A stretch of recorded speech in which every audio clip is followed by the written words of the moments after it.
Isaia profetizon se Babilonia do të shkatrohet përmes gjykimit të Perëndisë. Në kohën kur u shpall kjo profeci, fuqia dominuese në lindjen e afërt ishte Asiria dhe Babilonia ishte një mbretëri në sundimin e saj. Megjithatë, Perëndia shpall paraprakisht se Asiria do të bjerë dhe se edhe Babilonia, e cila më vonë do të bëhej një perandori e madhe, do të shkatrohet për shkak të gjykimit të Perëndisë. Kjo tregon se Perëndia nuk sundon vetëm të tashmen, por edhe historinë e ardhshme.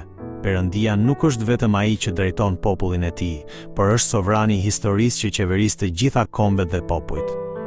Prandaj, sado e fuqishme të jetë një perandori, ajo lulëzon kur Perëndia e ngre dhe bie kur ai e braktis. Ngritja dhe rënja e kombeve të botës ndodhin brenda duarve të Perëndisë dhe përmes tyre vullneti i tij përmbushet në mënyrë të pandryshueshme. Perëndia është drejtuesi i vërtetë i historisë së botës.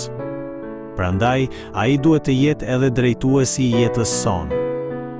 Kur nuk vendosim përpara planet dhe mendimet tona, por jetojmë duke ju bindur vullnetit të Perëndisë, atëherë përjetojmë drejtimin dhe kujdesin e tij të mirë.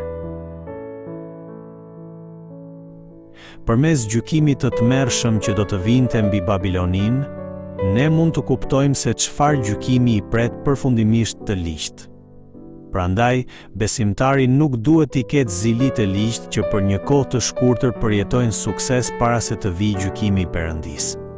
Gjykimi i Perëndisë do të vijë patjetër, dhe ai do të kryhet në mënyrë të plotë dhe të drejtë. Duke parë këtë pamje të gjykimit të Perëndisë, ne nuk mund të themi se Perëndia është mizor. Kjo sepse Perëndia gjykon të keqen sipas drejtësisë së tij të përsosur.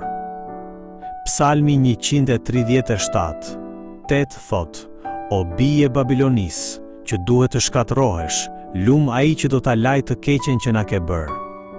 Ky varg nuk është një justifikim për dëshirën njerëzore për hakmarrje. Përkundrazi, ai shpall drejtësinë dhe gjykimin e Perëndisë, i cili patjetër do ta dënojë të keqen.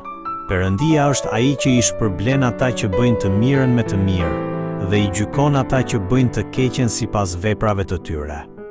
Ai është Perëndia i drejtë dhe i shenjtë, i cili ushtron gjykim të përsosur mbi çdo padrejtësi.